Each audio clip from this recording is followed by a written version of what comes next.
part of our concept of a tree has to do with a certain pretty abstract notion of continuity. So the original tree has a continuous existence, which we impose on it, because genetically speaking, the branch that was cut off is the same object, but when it becomes a tree, it doesn't have the kind of continuity that we interpret as continuity. I mean, a different intelligence could interpret continuity quite differently and say that the new one is the real tree. That's our conception of continuity. And it's a very complex one. So, for example, there's a children's story which my grandchildren liked when they were little. It's a story about a donkey named Sylvester, and something happens and it turns Sylvester into a rock.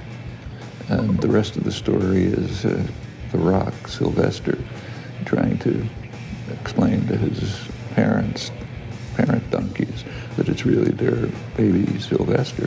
And since children's stories have happy endings, something else happens and it turns them back to Sylvester and everybody's happy. Well, the children understand that the rock, though it has none of the properties of the donkey, physical properties, and has all the properties of a rock, is really Sylvester. And for example, if he was turned into a camel later, something would be a jar. He's got to come back and be what he is, Sylvester. All right, what that tells you is that without any instruction, of course, an infant understands a certain special kind of continuity. It's a very specific kind, much more abstract even in the case of the tree.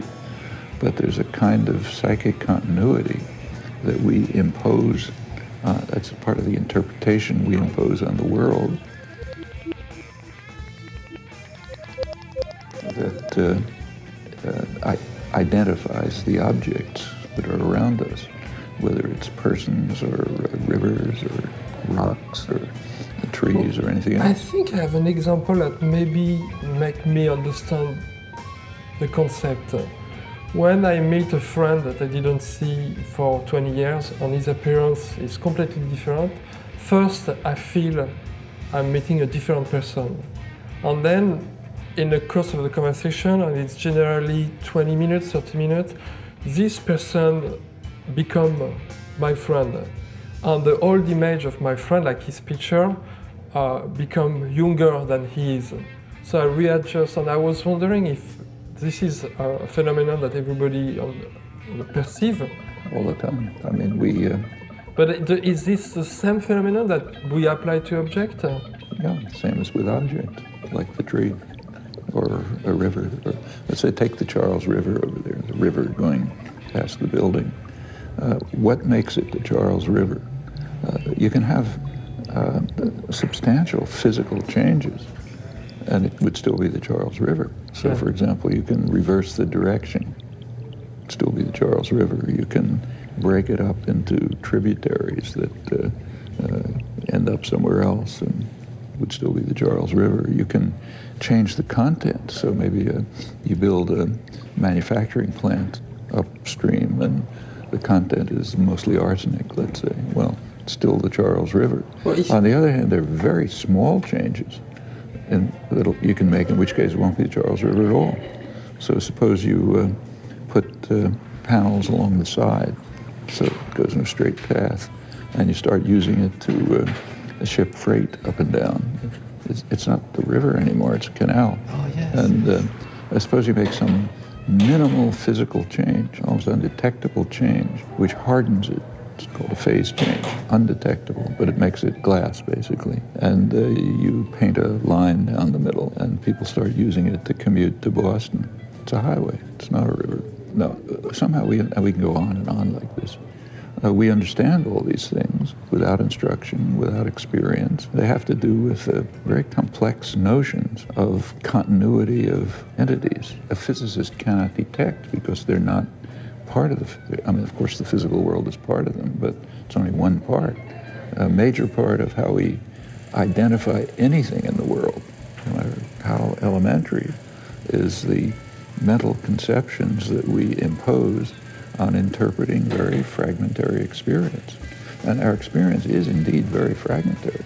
So visual experience is just stimulations of the retina. But we impose an extremely rich interpretation of it. including things like, say, continuity. Actually, a lot of science fiction is based on this. So if somebody's in a spaceship and they get, I forget what the word is used, they transposed or something. Teleportation. Yes, teleportation. Yeah, okay. And they go somewhere else and they reappear. Well, I've watched my kids watching these things. They understand immediately that it's the same person who appeared over there, that there's no continuity. On the other hand, I ask them sometimes, well, suppose that he had this teleportation or whatever it's called, and he appears over there, and suppose he's still here. Which one is the person? At that point, you get confused. Yeah. You don't know, because our conceptions don't give an answer to that. Actually, there are classical philosophical problems that are based on this. One famous one, what's called the ship of Theseus, goes back to the Greeks. Suppose that Theseus has a ship and he's on the ocean, and one of the boards falls off, so he throws it into the sea and they put another board there, still the ship of Theseus. Well, suppose this keeps happening until every board has been replaced, still the ship of Theseus. Suppose someone on the shore has been collecting all these boards and reconstructs what in fact was the actual original ship. That's not the ship of Theseus. It's the one that Theseus is on, even though it's the other one that's physically identical to it. This one isn't. So there's no point trying to solve the philosophical problem. The problem is an epistemological one. It's something about the nature of our cognitive systems.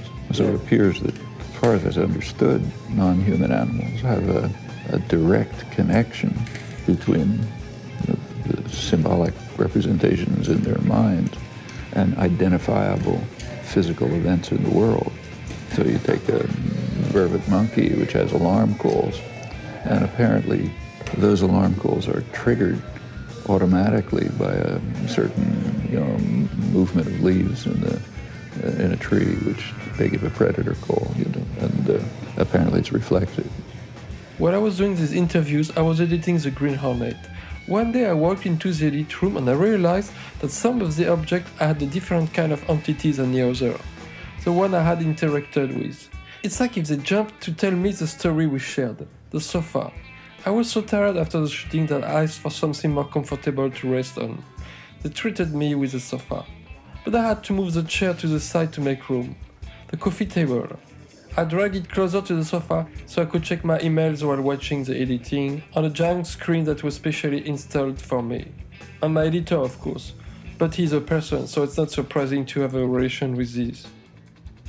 Do you remember the first exposition you had to science? Should I tell you an embarrassing experience, which I've felt guilty about all my life? Okay. In third grade, I decided I wanted to do a science project on astronomy. So the teacher said, fine. And I went. What I finally did was took the Encyclopedia Britannica and I copied out a section on astronomy, and I handed it in, knowing that that's not the right way to do it. And the teacher could obviously tell, but there was no censure or anything. And I must have been third grade, so I was 8 years old, so that's about 75 years of guilt. I had the same experience as you at school, much later. The first essay I wrote, my best friend wrote it for me. And I got the best notation for the class, so I had to read it in front of everyone. And have you felt guilty all your life? Oh, it's horrible. Okay, but the funny part is I felt... partners. But the funny part is I got good grade after that. Yeah, like a lot of kids, I had a chemistry set down in the basement and producing horrible smells that drove my parents crazy, and they were hoping I wouldn't blow the place up and that sort of thing. Electrical circuits, chemistry, things like that. With one for my closest friend since nursery school, right through high school, was that we would go every Saturday afternoon. By the time we got old enough to take the subway, 10, 11, we'd go to the Franklin Institute. That's a science institute in downtown Philadelphia, which had lectures, exhibits, And we'd spend most of the afternoon either in the Franklin Institute or the Museum of Natural History, which was right next door. That was our Saturday afternoon.